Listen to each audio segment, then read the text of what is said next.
안녕하세요. 저는 40대 초반의 남성입니다. 저는 7년의 연애를 끝으로 결혼에 골인했고, 연애와 결혼 기간을 합치면 10년의 세월을 한 여자와 함께 했습니다. 저는 10년이란 오랜 시간을 앞두고 결국 이별하는 것을 택했어요. 모든 일이 저번 달에 끝을 맺었는데도 불구하고 제 마음은 아직도 허하고 그때 받은 상처가 다 아물지 않는 듯 하네요. 그래서 이렇게 제 사연을 쓰게 되었어요. 익명으로라도 하소연을 하고 싶었거든요. 아무래도 지인들에게 진실을 말하기엔 너무 힘이 들어서요. 그럼 제 이야기를 이제 시작하겠습니다. 때는 10년 전 아내와 저는 소개팅으로 만났어요. 나이가 비슷한 또래였는데 둘 다 그 나이가 되도록 일에 미쳐 사는 것을 택해서 저와 아내 둘 다 연애 한번 제대로 해보지 못했었죠. 그날 아내는 저에게 첫눈에 반했습니다. 나중에 들으니 아내의 이상형이 현실에 존재한다면 그게 저라는 존재가 아닐까 하고 생각했다고 하더라고요. 아내는 적극적인 여자였어요. 감정 표현에 참 충실한 여자였고 솔직한 사람이었거든요. 그리고 사랑해 죽고 사랑해 사는 여자였습니다. 낭만이 가득한 사람이자 사랑이 충만한 사람이었죠. 저희의 첫 만남 이후 애프터 신청도 아내 쪽에서 해주더군요. 저는 처음부터 아내가 마음에 쏙 들었던 것은 아니었습니다. 저는 긴가민가 하는 상태였는데 아내 쪽에서 적극적으로 대시하기 시작하니 저도 점점 아내가 제 마음에 들어오기 시작하더군요. 그 사람을 만나니 머릿속에 촉이 오더라고요. 아, 나는 이 여자랑 결혼까지 가겠다. 이런 촉말이죠. 다른 여성들과 다르게 적극적으로 표현하는 그 여자의 용기가 고마웠고 넘치는 사랑이 너무 감사했어요. 저희 두 사람은 일에 대한 욕심이 있고 자신이 가지고 있는 직업에 프라이드가 높은 사람들이었습니다. 저희는 불같은 사랑에 빠졌어요.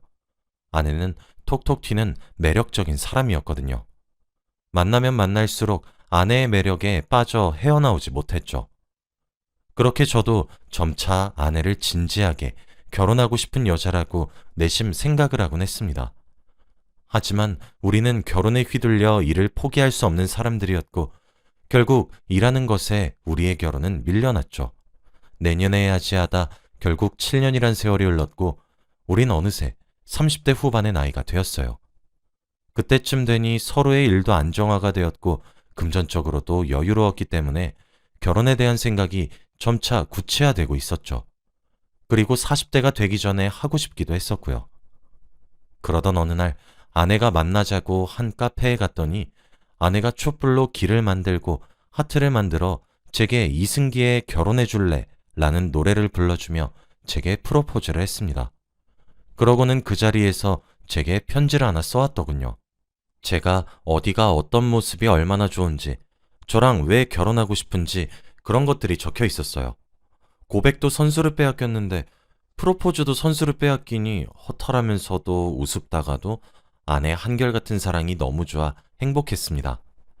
그렇게 우리의 결혼 준비는 일사천리였어요. 양가에서도 기다렸다는 듯 준비하셨어요. 그렇게 우린 많은 사람들의 축복 속에서 날이 따뜻한 어느 봄날에 연애 7년 만에 백년 가약을 맺었고 검은 머리 팥불이 될 때까지 사랑하겠다고 맹세했어요. 하지만 아내와 연애 7년, 결혼 2년, 총 9년째 되던 해에 문제가 생겼죠. 그날은 오랜만에 대청소를 하는 날이었습니다. 저는 방마다 청소기를 돌렸고 바닥을 밀대로 닦았죠. 아내는 부엌 청소를 하고 있었어요. 바닥을 닦는 도중 제가 차고 있던 염주 팔찌가 걸리게 되었죠. 염주가 터져서 방 곳곳에 흩어졌습니다. 한숨을 쉬며 바닥에 엎드려 하나씩 줍고 있었죠. 저희 어머니가 절에서 사온 좋은 염주라며 염주알이 27개였는데 이게 또 다 의미가 있다고 했었는데 아무리 뒤져도 염주알이 26개만 찾아지더군요. 한 개가 모자랐어요. 그래서 방 구석마다 뒤지기 시작했고 침대 밑까지 보게 되었습니다. 그런데 침대 밑에 조그만 상자가 있더군요. 지금 생각해보면 그 상자를 열었던 것은 다행이었던 일인지 제 인생 불행의 서막이었던 것인지 잘 모르겠네요.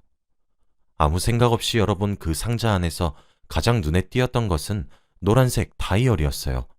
슬쩍 펼쳐보니 아내의 일기장으로 보였죠. 그런데 그 일기장 속 내용들은 예사롭지 않았습니다. 아내는 사랑에 빠졌다고 적혀 있었거든요. 처음에 읽었을 땐 당연히 제 이야기인 줄 알았습니다. 저와 결혼하기 전 적어놓은 일기장인 줄 알았고 귀엽고 흐뭇해서 그 자리에서 정독하기 시작했어요. 하지만 점차 뒤로 이어지는 내용들에 머리가 아찔해졌습니다. 일기장 속 여자 주인공은 여전히 아내였지만 남자 주인공은 제가 아니었거든요. 바로 20대의 아내 회사의 남자 신입사원이었습니다. 심지어 저와 인사까지 했었던 사원이었습니다. 야근하는 아내를 위해 도시락을 싸서 가져다 준 적이 있었는데 그때 마주쳤었던 기억도 났어요. 일기장에 적힌 내용에서는 화이트데이라고 아내를 위한 사탕을 따로 주었던 이야기, 함께 지방으로 놀러 갔던 이야기, 생일 선물을 받았던 얘기 등 그들의 사랑 이야기가 적혀 있었습니다. 심장이 쾅 하고 떨어지는 기분이 들었고 믿기지가 않았어요. 대체 언제부터 그런 사이였을까 하며 오만 상상이 다 되었죠.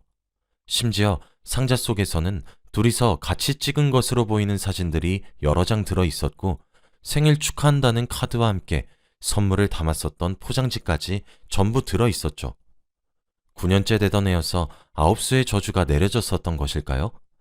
믿겨지지 않았고 새하얗게 질린 얼굴로 상자째로 들고 나가 콧노래를 부르며 부엌을 청소하는 아내 발치에 집어던졌습니다.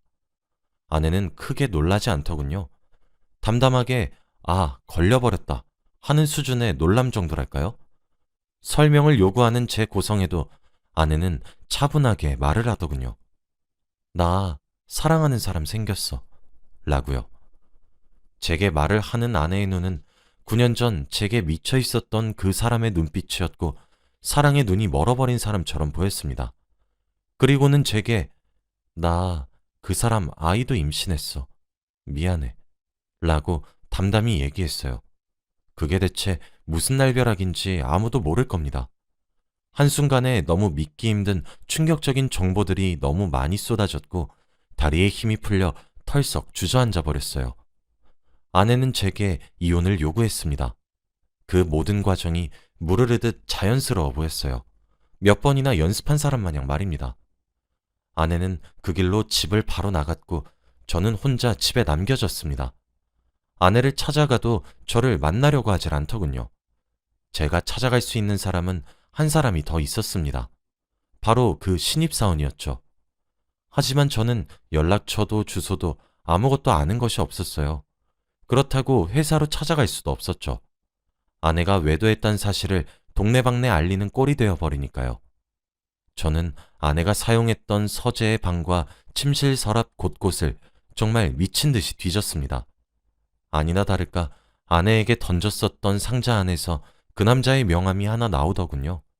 그 남자의 번호를 제 휴대폰에 저장했어요. 카카오톡을 열어보니 프로필 사진이 웨딩 사진이더군요. 결혼을 준비하는 듯 보였어요. 저는 나랑 아직 이혼하지도 않았는데 결혼을 먼저 한단 말이야? 라며 분노를 감추지 못했지만 이내 얼음처럼 얼었습니다. 프로필 사진을 눌러보니 웨딩드레스를 입은 여자는 제 아내가 아니었기 때문입니다. 제 아내는 이 사람의 아이까지 임신했다고 했는데 이게 무슨 일인가 정말 이해하기 힘들었어요. 저는 그 남자에게 메시지를 보냈습니다. 이현희 팀장 남편입니다. 잠시 만날 수 있으신가요? 라고 말이죠. 연락을 하고 1분도 채 지나지 않아 전 더 이상 할 말 없습니다. 팀장님께 제 의견 전부 다 전달했고 회사도 그만두고 고향으로 내려왔는데 남편분께서 왜 제게 연락을 하시는 건지 이해하기 힘듭니다. 괴롭히지 말아주셨으면 좋겠어요. 죄송하지만 만남은 거절하겠습니다. 라고 답장이 오더군요. 저는 다급하게 현수씨, 당신 정말 파렴치한 놈이었군요. 제 아내는 당신의 아이까지 임신했고 집을 나갔어요. 당신을 만나기 위해서 말입니다. 근데 회사까지 그만두고 고향으로 내려가 다른 여자랑 결혼 준비하고 있습니까? 지금 제가 당신 상간남으로 고소해도 할 말 없으신 것도 아시나요? 라고 연락을 했더니 네? 아무래도 남편분께서 아직 모든 사실을 아시는 것은 아닌 것 같네요. 좋아요, 만납시다. 내일 오후 3시까지 이쪽으로 오시면 나가겠습니다. 라고 주소를 하나 제게 알려주었어요. 그날 밤 저는 한순간도 잠들지 못했고 시간이 흘러 그 남자를 만나게 되었습니다. 새 신부가 될 사람과 함께 나왔더군요. 정말 뭐가 그리 당당한 건지 당최 이해가 되지 않았어요. 새 신부를 보니 현수 씨의 프로필 사진에 올라와 있었던 웨딩 사진과는 달리 배가 나왔더군요. 임신을 한 듯 했어요. 저는 정말 두 여자를 동시에 임신시킨 그놈이 정말 원망스러웠습니다. 평화로운 제 가정을 깬 주범이 뻔뻔하게 새 출발을 하려고 한다는 사실도 죽을 만큼 싫었어요. 하지만 그 모든 것은 제 오해였습니다. 그렇게 저는 그 남자와 그의 예비 아내를 통해 아내의 진짜 사랑 이야기를 듣게 되었고, 그것은 제가 알고 있는 내용과 아주 많이 달랐습니다. 오히려 아내는 현수 씨의 스토커였어요. 상자에 담겨 있었던 화이트데이는 현수 씨가 지금 결혼을 준비하고 있는 예비 신부를 위해 사탕을 살 때 팀원들 것까지 함께 사서 똑같은 사탕을 하나씩 나눠줬던 것이었어요. 일 욕심이 많았고 이제 가정을 꾸려야 해서 책임감이 강하게 생겼었던 신입사원은 팀장님의 이쁨을 받고 싶어 했었던 일반적인 직원이었고, 그렇게 지방의 팀장님과 함께 출장을 가서 찍은 사진들은 단둘만의 미래여행 사진으로 바뀌어 있었던 것이었습니다. 아내에게 생일 축하한다는 카드와 선물의 포장지는 팀원들끼리 돈을 조금씩 모아 사들인 것이었는데 전달을 신입사원이 했던 것이었어요. 하지만 여기서 제 충격은 끝나지 않았습니다. 가장 충격적이었던 것은 아내의 임신이었어요. 현수 씨의 아이를 임신했다고 제게 이혼을 요구했던 아내가 실은 제 아이를 임신했던 거였어요. 현수 씨는 아내와의 부적절한 관계는 절대로 가진 적이 없고 밤늦게 만난 적조차 없을 뿐더러 지금 임신 중인 예비 신부에게 헌신하고 있었습니다. 그 와중에 예비 신부가 왜 이런 이야기를 나누는 곳에 나왔나 했더니 임신 중인 예비 신부에게 제 아내가 익명으로 SNS로 메시지를 보냈다더군요. 남의 남자 가로채니까 좋냐? 너 때문에 내 인생 망했다. 현수 씨를 놔줘라. 등등 제게 하나둘씩 꺼내놓은 증거들은 제게 커다란 충격을 안겨주었습니다. 현수 씨가 제게 그러더군요. 저요, 회사 때려치운 것도 전부 팀장님 때문이에요. 생각해보세요. 일개 신입사원과 경력 있는 팀장 사이에 이런 일 생긴다면 누가 그만둬야 되겠습니까? 그런데 진짜 어제도 제게 연락을 해오셨어요. 제가 이 사람과 결혼식하면 뛰어내리겠다고 문자가 왔단 말입니다. 저 진짜 피가 바짝바짝 마르는 기분이에요.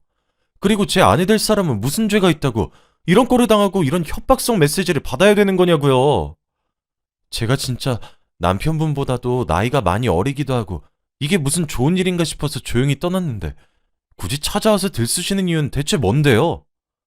진짜 저 더 이상은 팀장님과 엮이고 싶지 않고 제가 사랑하는 이 여자랑 행복하게 결혼하고 잘 살고 싶어요. 그러니 더 이상 찾아오지 마시고 팀장님이나 좀 말려주시길 바래요. 저 그 말하려고 이 자리 나온 거예요. 라고 말이죠. 그러고는 자리를 박차고 나가버렸어요. 제 아내는 상상 속의 연애를 하고 있었던 거였어요.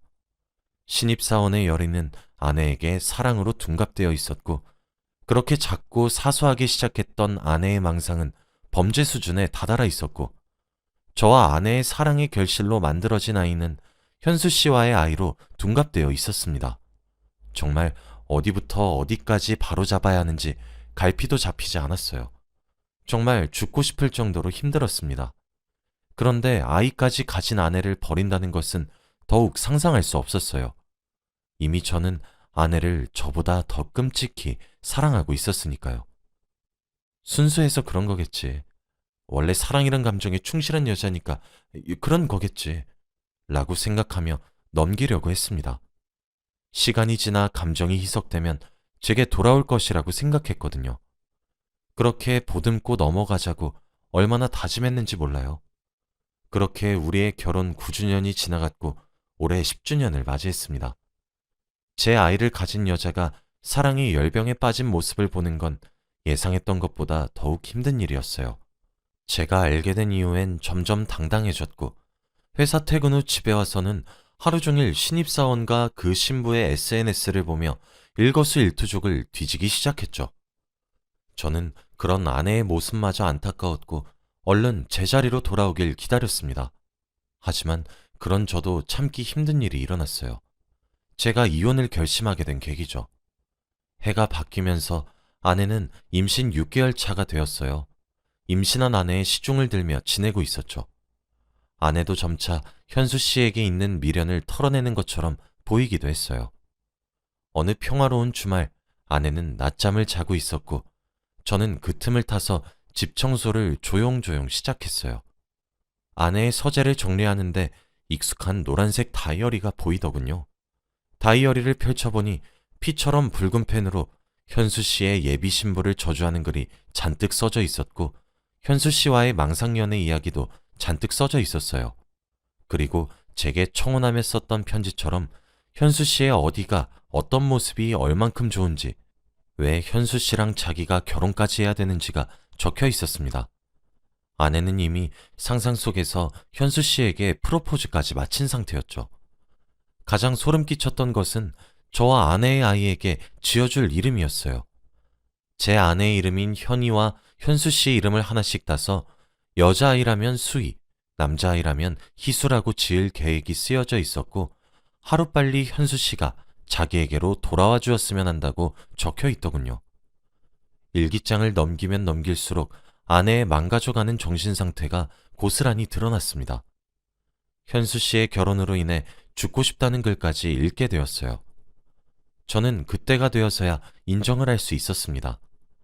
아내의 상상 속의 사랑은 사실 무서운 집착이었단 사실을 말이죠. 더욱 무서웠던 점은 아내가 실제로 현수 씨의 결혼으로 인해 스트레스를 극심하게 받았다는 사실이었어요. 결국 불안정한 아내의 심리 상태로 뱃속에 있었던 아이는 결국 버티지 못하고 하늘의 별이 되었습니다. 저는 더 이상 아내를 배려해줄 이유도 필요도 느끼지 못하겠더군요. 그렇게 이혼을 결심하게 되었습니다. 망가진 아내의 모습을 보고 있으면 위자료고 나발이고 조용히 끝내고 싶었어요. 소송이고 뭐고 간에 더 이상 마주하고 싶지 않은 마음이 강했습니다. 제게 들킨 이유로 계속 이혼을 요구해왔던 아내는 제가 이혼해주겠다 하니 새벽 이슬을 머금은 나팔꽃처럼 환하게 웃으며 고맙다고 하더군요. 그때 느꼈던 씁쓸함은 참 허무했습니다. 그렇게 우리의 뜨겁고 열렬했던 사랑은 협의이혼으로 끝맺었어요. 저는 조용하게 끝내고 싶었는데 이혼 소식을 접한 처가댁에서 난리가 났고, 그 과정에서 저희 집에도 모든 사실이 알려지게 되었죠. 장인어른께서 제게 찾아와 딸을 제대로 가르치지 않고 시집 보내서 너무 미안하다며 꺼이꺼이 우시는데, 제가 너무 상처를 받아서일까요? 그냥 무덤덤하더군요. 그렇게 저는 아내와 헤어졌습니다. 처남이 제게 알려주더군요.